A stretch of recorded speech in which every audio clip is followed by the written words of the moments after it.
Olá, pessoal, tudo bem? Muito bem, então. Bom, estamos aqui em mais uma videoaula da nossa trilha 1 e continuando a análise exploratória de dados, vamos falar nessa videoaula de medidas de dispersão de variabilidade.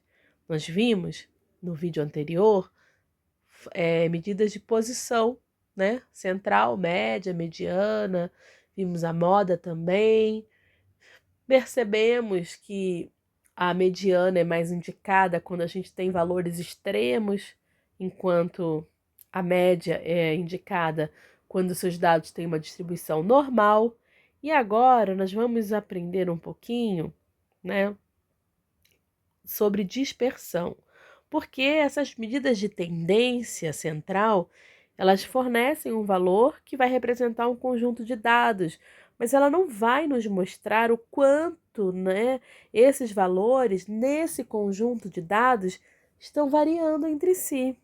Então, por isso que entra agora as medidas de variabilidade, porque elas vão indicar para a gente a diferença entre todos os valores em um determinado conjunto de dados. Então, essa é a ideia. Então, qual é a importância, né? Quão importante é utilizar medidas de variabilidade associadas à medida de tendência central? Vocês vão perceber que vocês já devem ter lido artigos, reportagens científicas. Normalmente eu tenho um valor, quando eu digo que é médio, sei lá, 2 mais ou menos 0,14, tá certo? E aí vocês vão entender o que seria esse 0,14. Seria uma medida de variabilidade, que a gente chama de desvio padrão, o quanto essa média pode estar acima ou abaixo desse valor. Então, se é um valor baixo, significa que a variabilidade é pequena. Agora, se é um valor alto, significa que a variabilidade é grande, tá bom? Muito bem. Então, vamos supor aqui, eu tenho esse conjunto de dados. Então, ó, a média em cada um desses conjuntos é 50. A mediana também é 50. Mas esses dados, eles são parecidos? Eles não são parecidos, tá certo? Então, a variabilidade aqui é grande. Então, é essencial pegar e utilizar as medidas juntas, tá bom? Tanto de tendência central quanto de variabilidade, porque dessa forma a gente consegue interpretar os dados de uma forma mais correta, mais assertiva, tá bom? Então, as medidas de variabilidade, né, a gente tem o seguinte. Então, vamos pegar esse conjunto de dados, vamos resumir esse conjunto de dados em uma única medida, que representa a posição central, tá certo? Só que ela esconde a informação sobre a variabilidade. Então, precisamos associar essa medida às medidas de variabilidade ou dispersão, tá? Então, aqui só para provocar vocês têm aqui dois, né, fornecedores, né? Então, suponha que você seja um agente de compras de uma grande empresa e que regularmente faça pedidos a dois fornecedores diferentes. O histograma abaixo sintetiza o número de dias úteis para que os fornecedores concluam o pedido. Então, qual fornecedor você iria preferir? Tá certo? Qual? Tá? Então, fica a provocação. E vamos lá para o exemplo 9. Então, eu tenho 5 grupos aqui, tá certo? E quero calcular a média e a mediana para cada grupo, tá? Então, ó, vamos lá. Então, a média. O nosso X barra, tá certo? Então, X barra, vou chamar de grupo A, X barra B, X barra C, X barra D e X barra E, tá bom? Então, vou somar todos esses valores, tá certo? E dividir por 5. Então, aqui vai dar 5. Aqui também vai ser 5, também. Ora, ora, ora. Então, todas as médias foram iguais, tá bom? E vou determinar agora a mediana. Então, a mediana aqui para esses 5 grupos, tá? Então, eu vou chamar a mediana aqui, deixa eu ver, vou chamar X, A, vai dar 5, ó, porque, ó, é número ímpar, né? Então, a posição central, olha só. Todas as medianas foram iguais a 5, tá vendo? YB, 5. ZC também deu 5. WD também deu 5. E VE também deu 5.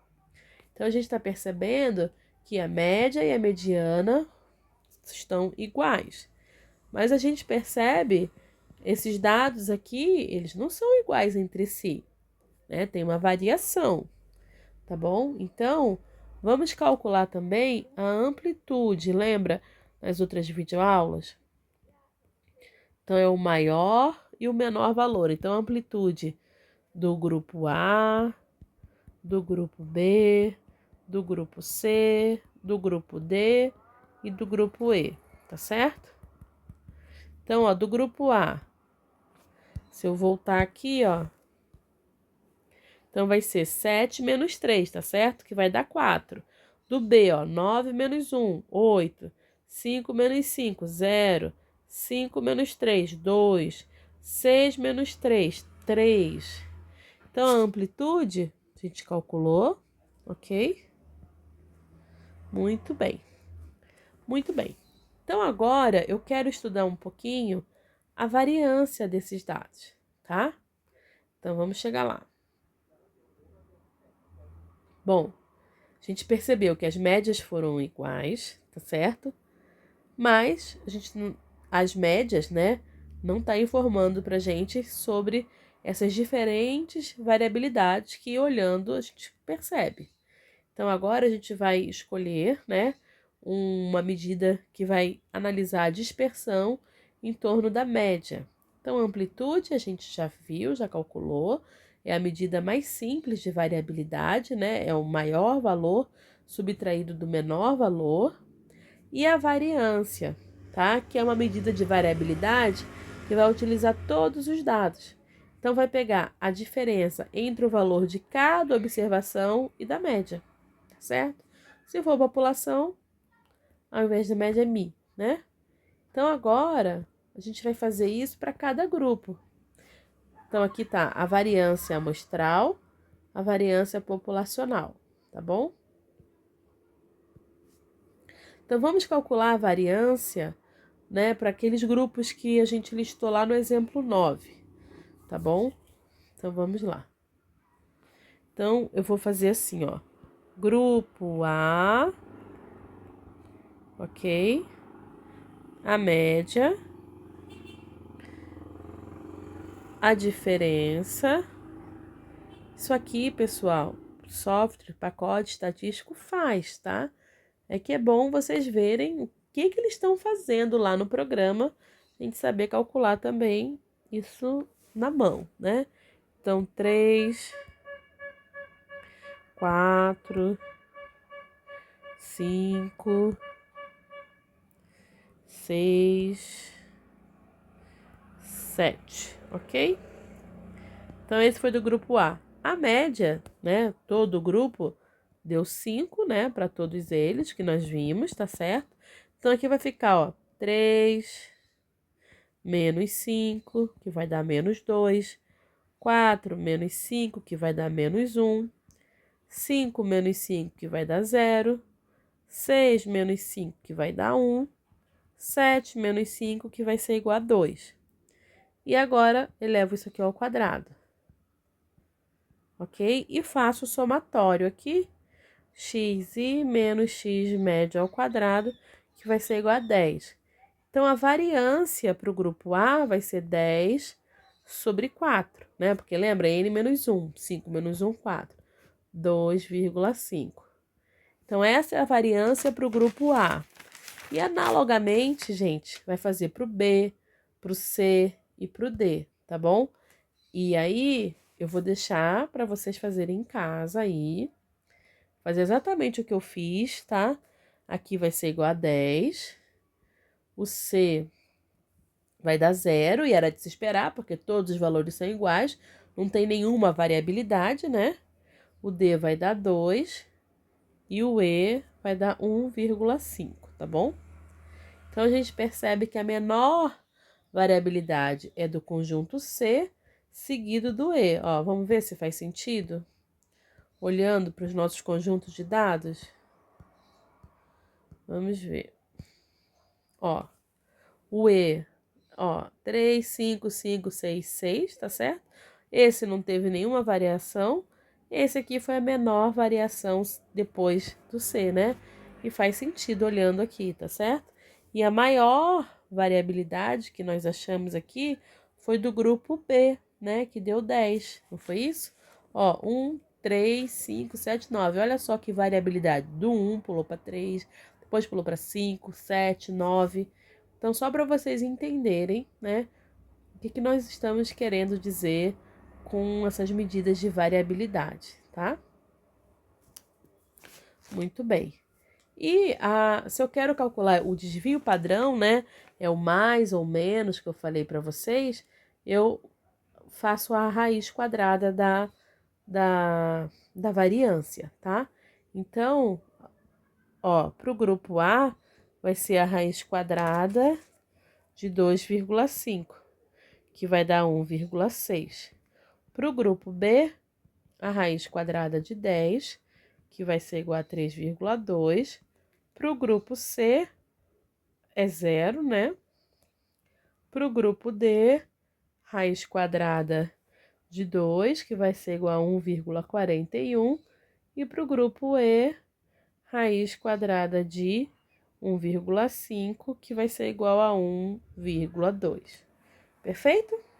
Muito bem. Então, por exemplo, se eu quero escrever a média, né? Então, aqui a média mais ou menos o meu desvio padrão.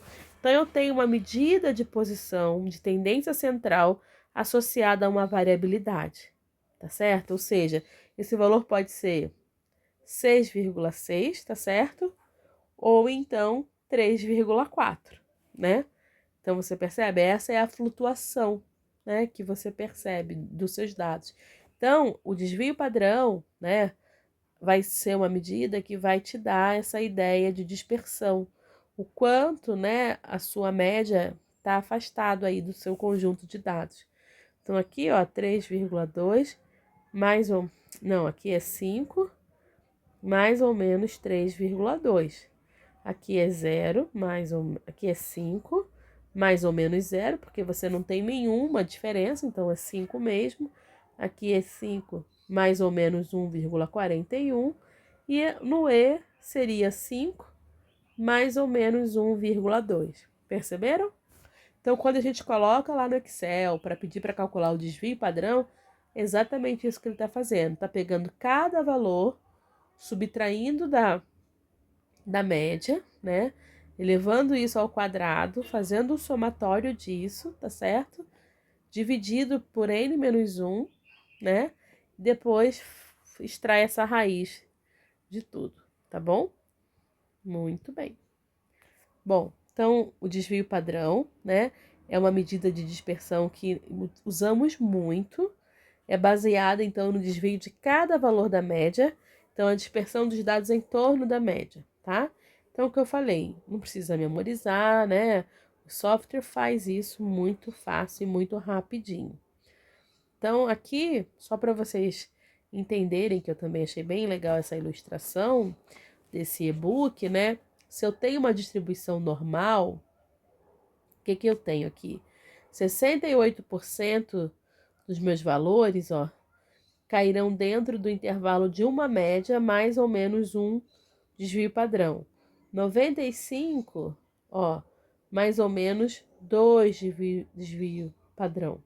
E 99,7, uma média mais ou menos 3 desvios padrão, tá bom? Só para vocês perceberem. E esse coeficiente de variação vai determinar quão grande é o desvio em relação à média. Então, eu expresso isso em porcentagem. Então, por exemplo, se eu quero lá o coeficiente de variação do grupo A, né? Então, eu pego o desvio padrão, 1,6, divido pela média e multiplico por 100%. Isso aqui deu 32%. Então, do grupo B, fazendo a mesma coisa, vai dar 64%. O grupo C, como você já era de imaginar, vai dar 0%. O grupo D, tá certo? Vai ser igual a 28,2%. Como era de se esperar, o grupo E é o menor coeficiente de variação, que vai ser igual a 24%. Tá bom? Muito bem.